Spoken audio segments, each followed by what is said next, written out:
Hello दोस्तों, welcome back on my YouTube channel. दोस्तों, ये ड्रामे की एक्सप्लेनेशन का लास्ट पार्ट है और अब तक का आप लोगों ने ये देखा कि सीरी अपने गुनाहों को कबूल ना करते हुए बल्कि यहाँ से भागने की फिराक में लग जाती है। अब ऑफिसर्स आते हैं और सीरी को ये कहते हैं कि you are under arrest.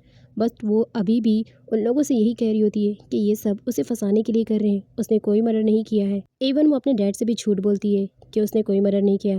But officer आता है और उसे हथकड़ी पहना देता है। अब सारे लोगों के सामने सीरी की सच्चाई आ चुकी थी, लेकिन इसके बाद वो ऑफिसर से कहती है कि उसे अपने डैड से 2 मिनट अकेले में बात करना है। ऑफिसर उसे यस बोल देता है। अब जब वो अपने डैड से अकेले में बात करती है तो डैड उसके कहते हैं, ये तुमने क्या किया, तुम्हें ऐसा नहीं करना चाहिए था। लेकिन सीरी अभी भी अपनी हरकतों से बाज नहीं आई थी और वो अपने डैड को ही बातें सुनाने लगती है। उसके बाद वो अपने डैड से कहती है कि उसने जो भी किया सही किया। सीरी के डैड उसे खुद को सरेंडर करने के लिए कहते हैं, लेकिन सीरी नहीं मानती और अपने डैड की ही गन ले लेती है और उसके बाद वहाँ से भागने की फिराक में रहती है। अब जैसे ही पेनिन सीरी के डैड के पास आता है तो वो पूछता है कि सीरी कहाँ है। डैड पेनिन को बता देते हैं कि वो इस तरफ से भागी है। अब पेनिन और सारी पुलिस फोर्स सीरी को ढूंढने में लग जाते हैं और एक दफ़ा वो भागते भागते पेनिन के डैड के सामने आ जाती है। अब डैड सीरी से कहते हैं, तुमने बहुत गुनाह किया है, इसलिए तुम्हें अरेस्ट होना पड़ेगा।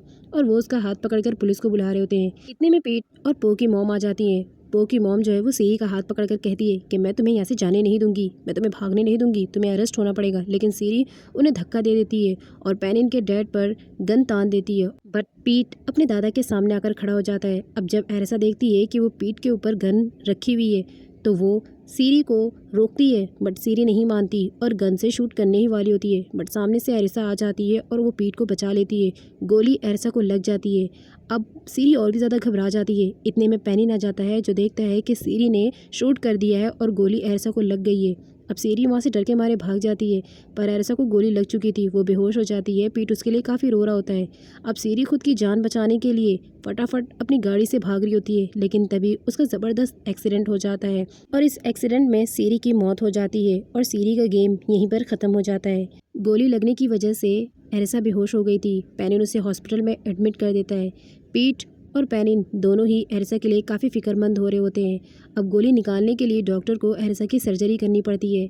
सारे लोग एरिसा के लिए काफ़ी परेशान थे कि उसकी तबीयत कैसी होगी, क्या वो बच पाएगी या नहीं।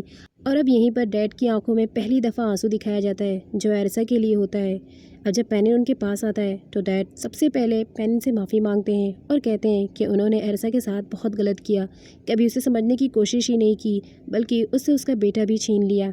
अब यहाँ पर पेनिन उन्हें समझाता है तो वहीं एरिसा को सर्जरी के बाद होश नहीं आता और डॉक्टर ये बताता है कि वो कोमा में जा चुकी है। बट पेनिन ये कहता है कि वो उसका इंतज़ार करेगा। तो वहीं दूसरी तरफ सीरी के डैड को दिखाया जाता है जो अकेले सीरी का फ्यूनरल कर रहे होते हैं। बट इंसानियत की खातिर पेनिन उसके फ्यूनरल में जाता है।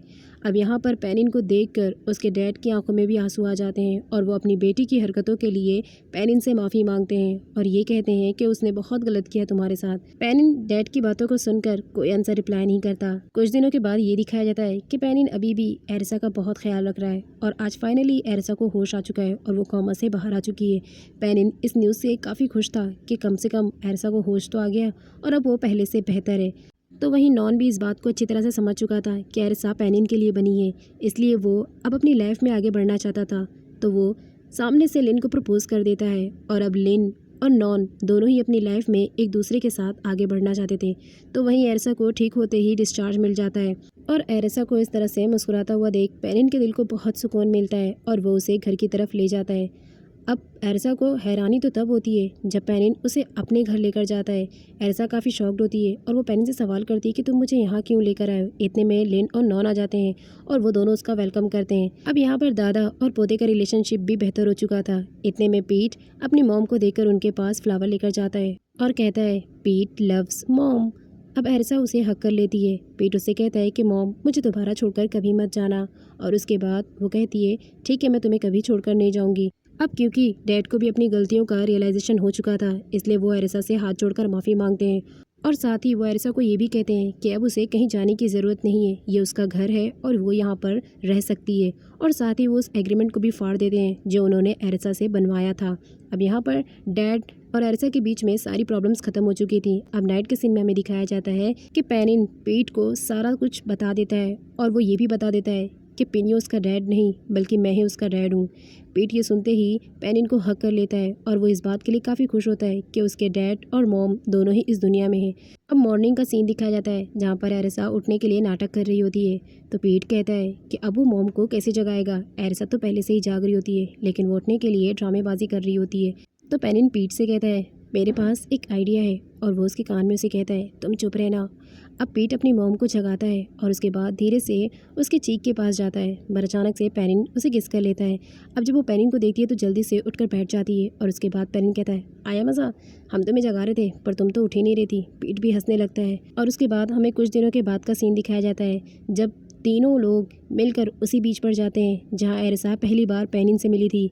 एरिसा पेंटिंग कर रही होती है और पेनिन और पीट दोनों ही खेल रहे होते हैं। अब यहाँ पर पीट तो निकल जाता है खेलने के लिए बट पेनिन जो है वो एरिसा के पास आता है और आज फाइनली उसने दिल खोलकर कह दिया था कि वो उससे बहुत प्यार करता है। अब जैसे ही एरिसा पेनिन का प्रपोजल सुनती है तो वो भी सामने से कन्फेस कर लेती है कि वो भी पेनिन से बहुत प्यार करती है। अब पेनिन ने वही रिंग निकाली थी जो उसने पहले एरिसा को प्रपोज करने के लिए ली थी लेकिन उसे शायद पता नहीं था कि वो उसे प्रपोज कर पाएगा 7-8 सालों बाद। और आज फाइनली उसने वो रिंग एरिसा को पहना दी थी और फिर यहीं पर हमें एक किसिंग सीन भी दिखाया जाता है और फाइनली एक हैप्पी फैमिली की तरह इस ड्रामे की भी एंडिंग हो जाती है। बाय द वे गाइस, आपको ये ड्रामा कैसा लगा और मेरी एक्सप्लेनेशन कैसी लगी मुझे कमेंट सेक्शन में ज़रूर बताएं एंड प्लीज़ ऐसे ही ड्रामे की एक्सप्लेनेशन के लिए चैनल को सब्सक्राइब कीजिए एंड वीडियो को लाइक कीजिए and if you are visiting a very first time on my YouTube channel so please subscribe and like this video.